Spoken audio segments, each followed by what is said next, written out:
한편 삼선 개헌에 반대하는 국회의원들에 대한 회의 후 공작을 벌일 때 개헌에 강경하게 반대하던 여당 소속 양순직, 예춘호 등의 인물들을 설득해도 안 될 것 같자 내가 뭐라 그랬습니까? 이 김영욱이가 이게 참, 그러니까 여당 의원들도 이 삼선 개헌을 아주 강력히 반대하고 나섰던 거야. 이건 뭐 야당 의원이 반대하는 건 아무것도 아니고 공화당이 여당 의원에서도 이렇게 굉장한 반발에 이제 부딪힌 것이죠. 김영국은 개인적으로 반대하는 것은 암만 안 할 테니 사람 모아서 반대 운동하는 것만 삼가 주시오라며 고분고분히 넘긴 반면 이후 민주공화당 내 개헌 반대파 국회의원들은 1971년 8월 총선 때 신민당으로 이적하여 출마하려 했지만 중앙정보부장 이후락의 요청으로 신민당 유진산 당수가 이들이 입당을 불허했고 이후락이 직접 각각께서도 용서하셨고 이미 지나간 일입니다. 공화당 공천 줄 테니 딴 데 가지 말고 출마하시오라며 국회의원들을 설득했다. 그러나 이들이 받은 공천은 사실상 실속 없는 껍데기 공천으로 선거 기간 내내 중앙당의 지원을 전혀 받지 못하며 모조리 야당 후보에게 밀려 낙선 크리를 먹었다. 삼선 개헌에 반대한 대가를 박정희와 이후락에게 철저히 받은 것이다. 어정쩡한 태도를 보이던 국회의원들은 금전이나 여자 문제 등 치부를 무기로 개헌 반대하면 사회적으로 묻어버리겠다며 강하게 협박하여 굴복시켰다고 하는데 이때 오른손을 위아래로 뒤집으면서 손바닥이 바닥을 향하면 찬성, 위를 향하면 반대인데 어느 쪽을 택할 거냐며 위압적으로 물어봤다는 얘기는 유명하다. 그러니까 여기서 이제 삼선 개헌에 아주 극렬히 반대했던 사람들이 이 공화당 소속의 양순직, 예춘호 이런 사람들이라는 거죠. 그래서 양순직, 예춘호 이런 사람들만 그렇게 극렬히 반대했던 것은 아니고 대부분의 여당 의원들이 이렇게 다 반대했던 것이죠. 예춘호. 이 사람도 참 그 국회의원으로서 이름이 있던 사람인데 이 사람이 그렇게 극렬히 반대했던 겁니다. 의형 예씨네. 의형 예씨. 27년생입니다. 1927년생 2월 7일. 이제 부산에서 태어난 사람인데 대한민국의 전 정치인 본관은 의흥 혹은 목천이다. 1927년 2월 7일 경상남도 부산부 항정 사종목 현 부산광역시 영도구 복내 사동에서 아버지 예성옥과 어머니 서흥 김씨 사이 첫째 아들로 태어났다. 동아대학교 경제학부를 졸업하고 1954년 서울대학교 대학원에서 경제학 석사 학위를 취득했다. 그런 얘기입니다. 그리고 2020년 7월 20일 새벽 노안으로 별세했다. 형년 93세로 별세했다. 그러니까 5년 전에 별세, 그러니까 4년 전이네요. 4년 전에 별세했다. 이렇게 나오네요.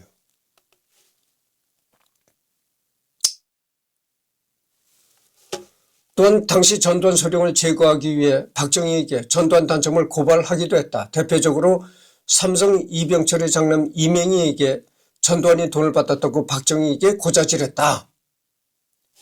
전두환 서령이 삼성의 이맹희 부사장으로부터 몇백만 원의 뇌물을 받았습니다라고 김영욱 부장은 박 대통령에게 그 메모지를 내민 것이다.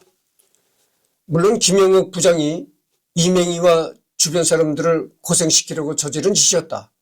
다행히도 그 문제는 전 서령이 대답해서 무사히 넘어갔다. 권력의 핵심부는 전반적으로 음모와 서로 고자질하는 일로 지새웠다. 그래서 여러분들 말이죠. 주기적으로 이렇게 정기적으로 지도자가 교체가 되지 않으면은 우리 속담이 이런 말 있잖아요. 고인물은 썩는다 이런 말이 있다는 얘기죠. 물이 계속 기세로 이렇게 흘러가야 되는데 물이라는 거 원래 흐르는 속성을 가지고 있잖아요. 그래서 물이라는 거 원래 계속 흘러가야 되는데 흘러가지 못하고 한 곳에 고여 있는 물은 썩는다는 거죠. 그래서 지도자가 이렇게 정기적으로 교체가 돼야지 지도자가 정기적으로 교체가 안 되고 오랫동안 박정희 18년을 장기 집권했잖아요. 그렇게 박정희처럼 오랫동안 지도자가 교체가 안 되고 이렇게 장기 집권하면 썩는다는 거죠. 그래서 오랫동안 박정희가 권력을 잡고 있으니까 어떤 일이 벌어지냐면은 이 박정희 밑에서 서로가 고자질을 하고 서로 음모와 고자질을 하는 일이 아주 일상화돼 버렸다 그죠. 그 없는 일도 꾸며서 박정희한테 고자질하고 저놈이 저거 좀 눈에 안 입고 웃고 눈에 거슬리는데 이런 사람 있으면 안 입고 웃고 눈에 거슬리는 사람 있으면 없는 죄도 만들어 가지고 박정희한테 고발한다고 하죠. 그걸 이제 그걸 음모라고 하죠. 음모와 고자질이 날마다 이제 생겼다 이런 얘기죠. 그래서 지도자는 이제 최고 지도자는 정기적으로 교체가 되는 겁니다. 그래서 이 민주주의라는 게 서양에서 들어왔잖아요. 서양에서 들어왔는데 서양에도 민주주의가 어느 날 하늘에서 갑자기 뚝 떨어져 가지고 민주주의가 생긴 것이 아니거든요. 이 서양에서도 민주주의가 정착되기까지는 많은 시행착오를 겪었습니다. 그래서 뭐 프랑스 같은 경우에는 이 여러 왕들이 왕과 왕비들이 뭐 마리아 앙투아네트 같은 왕비는 단두대에서 이렇게 목이 잘리고 막 그러잖아요. 그래서 프랑스도 보면 말이죠. 이 민주주의가 정착되기까지 여러 가지 그 역사적으로 풍파를 많이 겪었습니다. 그러니까 뭐 아까도 얘기를 했지만 왕들이 단두대에 가서 목이 잘리고 막 그랬다는 거죠. 시민혁명이 일어나고 그래서 여러 가지 그렇게 그 분란이 일어나고 이러다가 민주주의가 비로소 정착이 됐다고 하죠. 그러니까 대한민국에 말할 필요가 있겠어요? 민주주의라는 것이 대한민국에서 생긴 것이 아니다고 하죠. 원래 자유민주주의라는 것이 서양에서 생긴 것인데 서양에서 그걸 갖다가 대한민국에서 그거를 이제 실행하려고 하니까 대한민국도 여러 가지 그렇게 불미스러운 일이 생겼었다고 하죠. 이승만 대통령 시절에도 불미스러운 일이 생겼고 뭐 박정희 시대는 말할 것도 없고 그래서 박정희가 아주 2년 없는 20년을 재직했던 것이죠. 아마 우리나라 앞으로도 그럴 것입니다. 앞으로도 대한민국 역사상 박정희만큼 장기 집권하는 대통령은 아마 없을 것이라고 난 봅니다. 그렇잖아요. 박정희보다도 더 장기 집권하려면 20년을 넘게 집권을 해야 되는데 그게 불가능하다는 얘기죠. 하여튼 이 박정희는 무리하게 장기 집권을 했기 때문에 이승만이가 그렇게 무리하게 장기 집권을 하려고 하다가 4.19를 만났잖아요. 그렇게 무리한 집권을 추진했던 이승만이도 불과 12년밖에 못했습니다. 그런데 박정희는 이승만이보다도 훨씬 더 많은 18년을 집권을 했다고 하죠. 총정부장 정절 그렇게 충성을 바쳤지만 1969년 삼선 개헌이 성공하자 김영욱은 박정희로부터 버림을 받게 되었다. 그 시기는 김종필과 이우락도 박정희로부터 토사구팽을 당한 신세는 마찬가지였다. 알다시피 김영욱은 이우락 박정주처럼 중정부장 재직 시 부정부패로 엄청난 재산을 모았는데 이는 나중에 해외 망명 생활에 도움이 되었다. 삼선 개헌 성공 이후 박정희로부터 버림받은 대목이나 이전에 막대한 재산을 축적했다는 대목은 영화 남산의 부장들에서도 언급된다. 그래서 이제 이 김영욱이는 삼선 개헌이 끝난 다음에 박정희로부터 이거당했죠. 그러니까 그래서 아마 김영욱이는 이래 박정희한테 이렇게 충성을 다하면서 박정희가 집권하는 한 자기도 안정되게 권력에 있을 것이다 아마 이렇게 생각을 했던 모양이에요. 그렇게 박정희 충성을 다하니까. 근데 그렇게 박정희한테 충성을 다해서 삼선 개헌도 이끌었지만 삼선 개헌이 끝나자마자 이렇게 팽당했다는 얘기죠. 그래서 이제 그때서부터 이제 갑자기 뭐라겠어요. 중앙정보부장을 잘렸으니 갑자기 뭐라겠습니까? 할 일이 없는 거야. 저 집안에서 처박혀 살았다는 거예요. 집안에서 처박혀서 맨날 술 먹고 이러면서 이제 울분을 이렇게 쌓았다는 거죠. 가슴속에 울분을 술로써 이제 울분을 달래는데, 그러다가 이제 어느 날 갑자기 대만 어느 대학에서 명예박사학위를 준다. 이래가지고 출국한 거예요. 그래가지고 출국했는데 그게 영원히 망명으로 이어졌다고 하죠.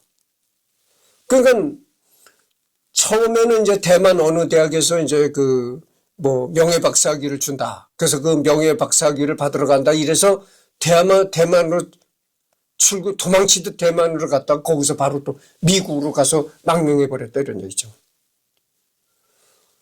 그러면 왜 이 김영욱이가 도망가듯 그렇게 미국으로 망명을 했냐면은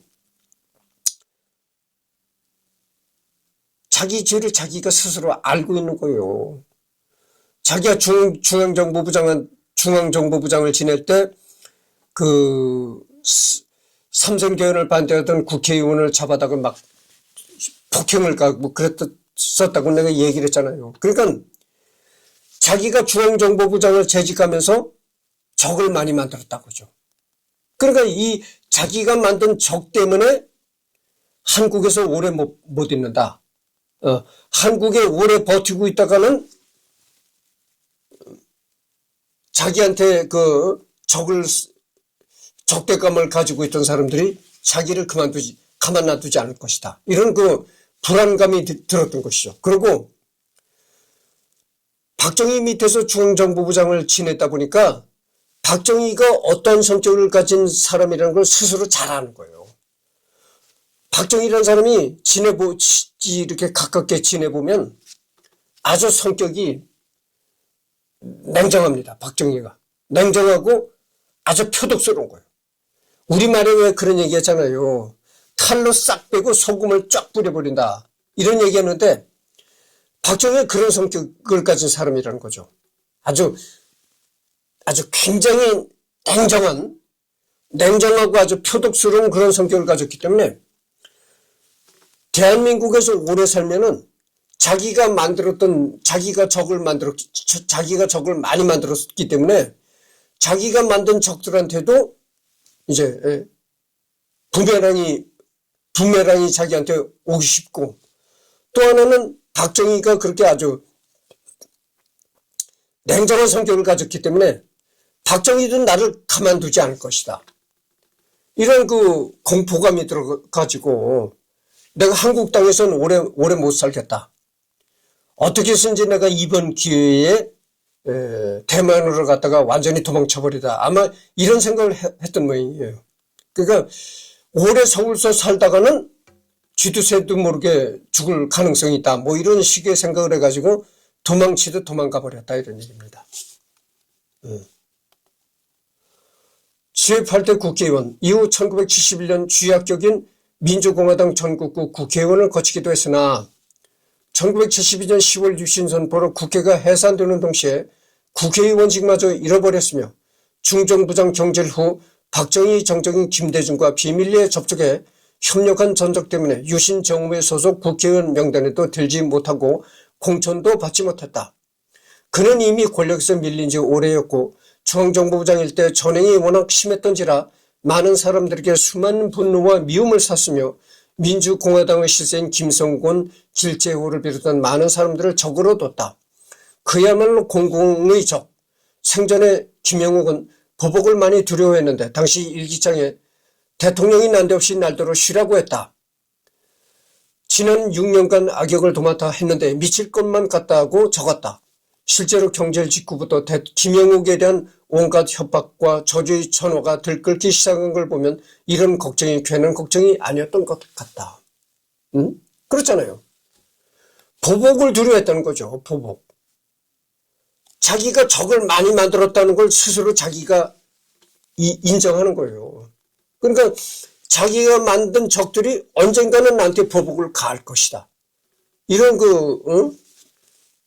두려움도 느꼈고, 또 한 가지는 박정희가 워낙 표독스럽고 냉정한 인간이라는 걸 누구보다도 김영욱이가 잘 알거든. 그러니까 박정희도 나를 가만두지 않을 것이고, 또 내가 적을 많이 만들었는데 나한테 반감을 가졌던 국회의원들도 나를 죽이려고 달려들 것이다. 그러니까 한국에서 살기는 너무 위험하다. 이런 생각에서 이제 해외로 이제 도피한 것이죠. 실제로 김영욱이가 이제 중앙정보부장을 그만둔 후로 수많은 전화가 걸려왔다는 거죠. 협박. 전화가 와서 받아보면 당신 말이야 김영욱 너 가만두지 않을 거야. 이런 식의 이제 협박 전화가 자꾸 온다는 거죠. 그래서 이제 해외 도피를 하게 된 것이다 그 말이죠. 1973년 4월 먼저 대만으로 출국했고 대만에서 귀국하지 않고 바로 미국으로 갔다. 김영욱의 존재가 부각된 것은 1976년 10월 24일 워싱턴 포스트가 대한민국 정부가 로비스트 박동선을 통해 미국 관리들에게 수백만 달러를 뇌물로 제공했다고 폭로하면서부터 했다.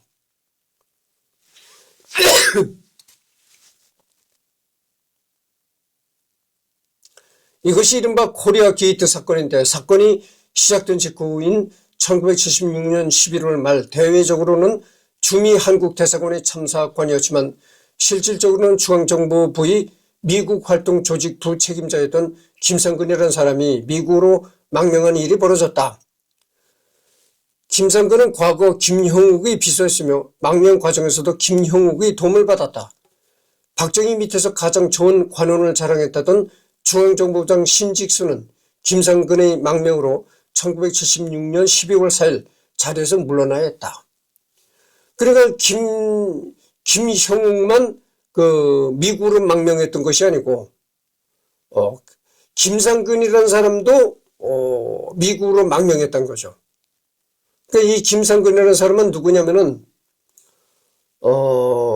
주미 한국 대사관 참사관이라는 그런 직함을 가졌었는데, 이 사람이 이제 중앙정보부의 미국 활동 조직 책임자였었다 이런 얘기입니다. 그리고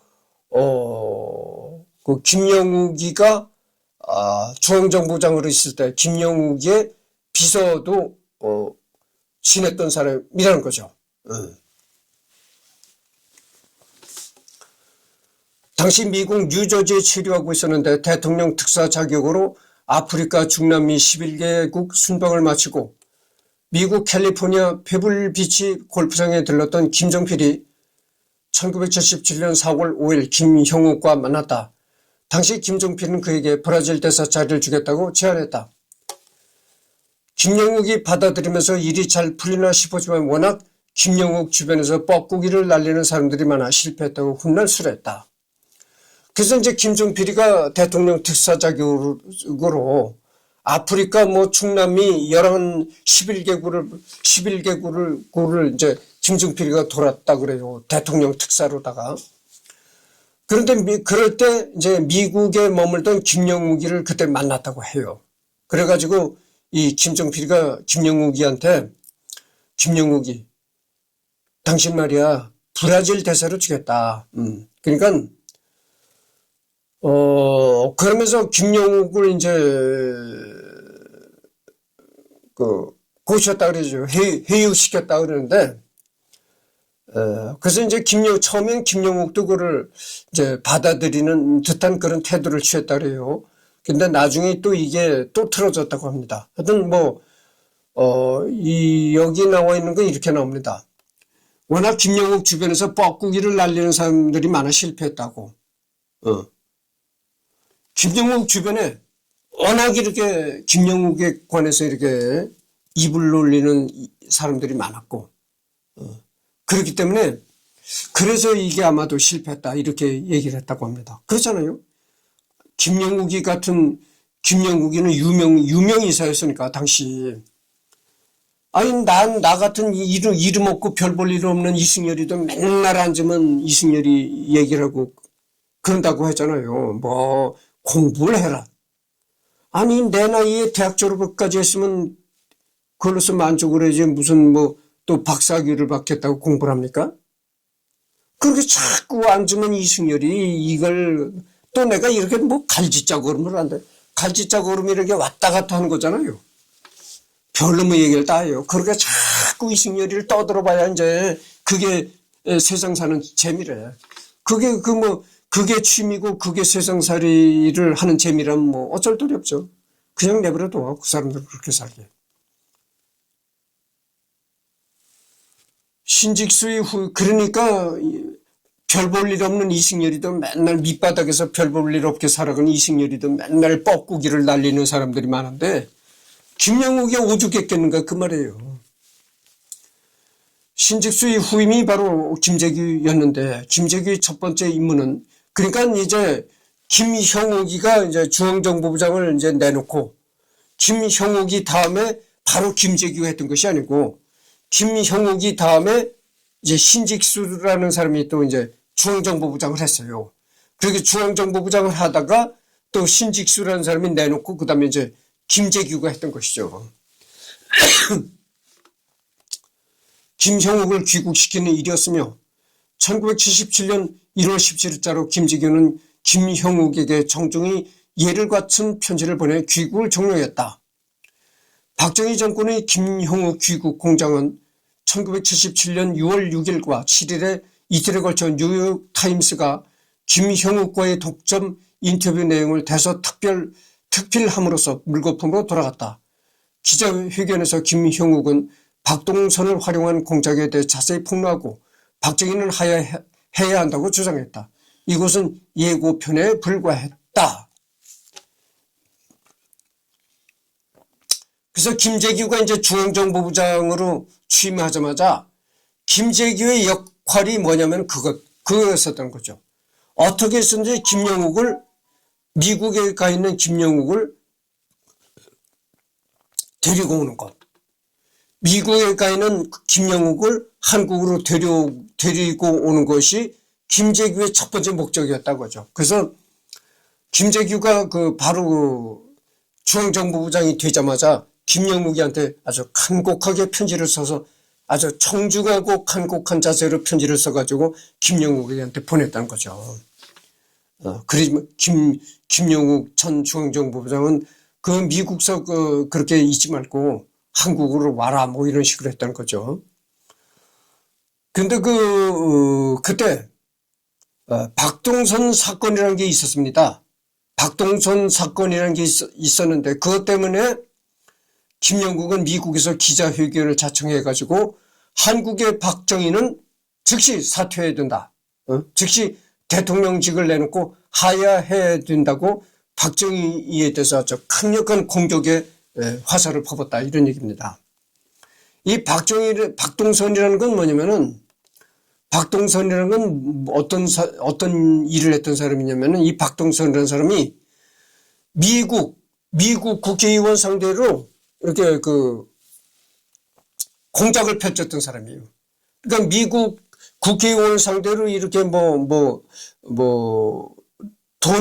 돈이랄까 이런 걸 뿌리면서 이 공작을 펼쳤던 사람이 박동선입니다. 그래가지고 이 박동선이 때문에도 이 한국과 미국 간에 여러 가지 안 좋은 일이 생길 때였습니다.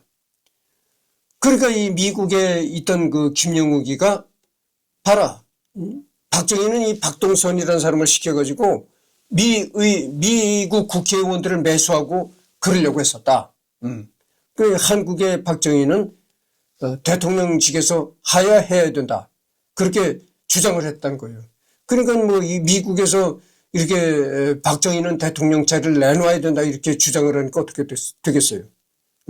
죽을 때까지 해먹을 그런 생각을 갖고 있던 박정희가 이걸 용납을 하겠습니까? 그러니까 박정희가 제일 서럽게 생각하는 게 뭐냐면 이 대통령직을 내놔라. 이런 얘기를 박정희는 제일 안 좋게 생각했던 것입니다. 아주 죽을 때까지 대통령을 하려고 작정한 사람한테 대통령을 하지 말고 대통령 자리를 내놔라. 이게 제일 서럽게 들린다는 얘기죠. 그는 미국의 재미교포 언론인 문명자와 손잡고 1977년 6월 20일 미국 하원의 프레이저 청문회에 출석하여 유신 정권의 비밀스러운 사건들을 거침없이 폭로했다. 김형욱은 청문회에서 이때 문명자라는 여자가 얘기가 나오는데, 문명자가 어떤 얘기냐면은, 어떤 여자냐면은 이 여자가 문명자입니다. 문명자인데 이 여자가 어떤 여자면은 MBC 경향신문 이런 데 이제 미국 특파원을 지냈습니다. 그렇게 미국 특파원을 지내다가 이제 이 여자가 이제 한국의 중앙정보부가 이제 중앙정보부가 김대중을 납치한 그런 사건이 있었잖아요. 그래서 이 김대중 납치 사건을 미국에서 이 여자가 보도한 거죠. 근데 그때 당시 자기가 속했던 회사에서 보도하지 말라고 이렇게 했다는 겁니다. 그때 MBC 기자로 MBC 특파원으로 미국에 가 있을 때거든요. 근데 MBC에서 이렇게 연락이 오기를 문명자 절대 김대중 납치 사건에 관해서는 일절 보도하지 말라 이렇게 지침을 내렸었다는 거죠. 그런데 그 지침을 어기고 문명자가 그거를 지침을 어기고 보도했다는 거예요.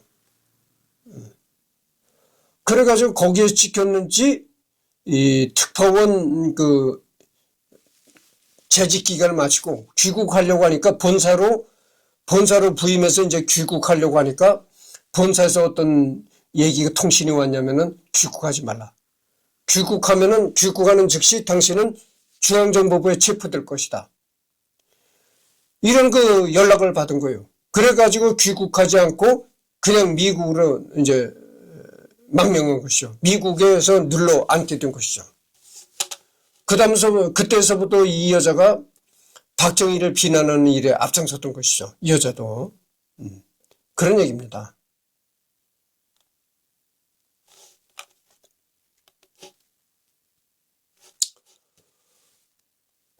그래서 문명자와 손잡고 1977년 6월 20일 미국 하원이 프레이저 청문회에 출석하여 유신 정권의 비밀스러운 사건들을 거침없이 폭로하였다.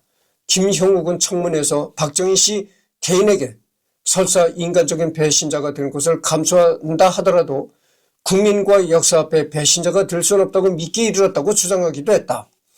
그래서 김형욱이가 미국 국회 하원에 가서 프레이저 청문회라는 곳에서 이제 진술한 겁니다. 진술했는데 그 어떤 진술이냐면은 그 진술 청문회에서 그랬던 거예요. 선서하면서 이 박정희 개인이 저지른 여러 가지 불합리하고 비도덕적인 일들을 나는 정말 미국 국민과 한국 국민에게 성실히 모든 것을 숨기지 않고 밝혀내겠다. 얘기하겠다고 그러죠. 까발리겠다 이런 얘기죠. 그래서 지금 당장이라도 한국의 박정희 정권은 사죄하고 개과천선해서 지나간 잘못된 일을 반성하고 올바른 길로 나가야 된다. 이렇게 이제 얘기를 하면서 거기서 박정희에 대한 여러 가지 자기가 알고 있었던 박정희의 여러 가지 합리적이지 못한 일들, 비난받아야 할 일, 이런 거를 미국 국회에서 폭로했다 이런 얘기죠. 그러니까 어떻게 되겠어요? 박정희가 이 소식을 듣고 야, 이 김영욱 이 개자식 땅을 친 거야. 박정희가 이 김영욱 이 개자식이 미국까지 가서 미국 국회까지 가서 이 한국의 얘기를 떠들고 잡았으니 같은 우리 한국 내에서 떠들어도 박정희가 참을 수가 없었을 텐데 박정희도 성격이 그런 걸 참을 만한 그런 인간이 아니거든. 근데 김영욱이가 미국 국회 청문회에 가서 박정희에 대한 나쁜 얘기들을 다 이렇게 떠들어 제끼기 시작을 하니까 이 박정희가 좀 미칠 지경이 된 거야. 아, 저 김영욱이를 저거를 죽여야 되느냐 살려야 되느냐. 박정희가 아주 이를 갈기 시작한 거지. 그래서 김영욱은 청문회에서 박정희 씨 개인에게 설사 인간적인 배신자가 되는 것을 감수한다 하더라도 국민과 역사 앞에 배신자가 될 수는 없다고 믿기에 이르렀다고 주장하기도 했다. 다만 문명자 기자의 회고에 의하면 김영욱은 겉으로 유신에 반대해 망명한 민주주의 인사인양 행세하면서 뒤로는 박정희 정권과 거래하며 권토중래를 꿈꿨다고 할 수 있다. 권토중래. 흙먼지를 일으키면서 다시 돌아온다. 한번 전쟁에 패서도 힘을 다시 비축해 승리를 거머쥔다. 혹은 일이 한번 실패해도 다시 가다듬고 성공이 이른다는 의미로 쓰인다. 이런 얘기죠.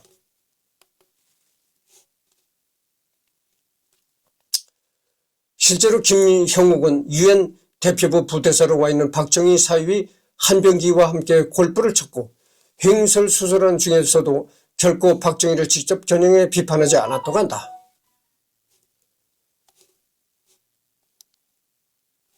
김형욱의 증언은 국내적으로 대서특필되었으나 박정희 정권을 무너뜨리기에는 무언가 부족했다. 그래서 김영욱은 증언을 마치고 나서인 1977년 6월 말부터 실종되기 직전인 1979년 9월 말까지 회고록을 작성해 몰두했는데 이것이 바로 훗날 알려진 이른바 김형욱 회고록, 혁명과 우상이다. 그래서 사람들은 회고록에 더 주목했고 당시 청문회에서 프레이저 하원 의원은 김영욱 자신이 하는 사실을 충분히 진술하지 않았다고 생각하여 그를 압박하기 위한 수단으로 김영욱이 미국으로 빼돌린 2천만 미국 달러 이상의 막대한 재산 문제를 치고 들어갔다.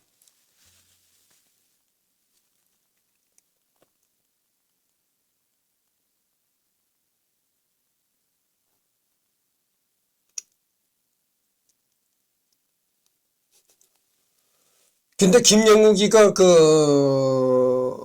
미국 국회에 나가서 까발렸던 프레이저 하원 의원이 프레이저 하원 의원이라는 사람이 있었는데 그 사람이 김형욱이 모두 다 진술하지 않았다. 모두 다 100% 진술하지 않고 덜어는 숨긴 게 있다. 그게 뭐냐면은 그렇게 생각을 해가지고 김형욱이 이 미국으로 빼돌린 2천만 미국 달러 이상의 막대한 재산 문제를 이제 공격했다 이런 얘기입니다. 김영욱이 미국에 올 때 2천만 달러를 한국 돈 2천만 한국 돈으로 그러니까 한국 돈으로 그렇게 엄청나게 거액인 2천만 달러를 미국으로 빼돌렸다. 뭐 이런 문제를 이제 프레이저 하원 의원이 또 김영욱이를 치고 들어갔다 이런 얘기입니다. 그래서 지금 44분을 경과했습니다. 다음에는 이 프레이저 청문회 참석 여기를 하도록 하겠습니다. 오늘 시간이 많으니까 뭐 오후에도 또 할 수 있죠.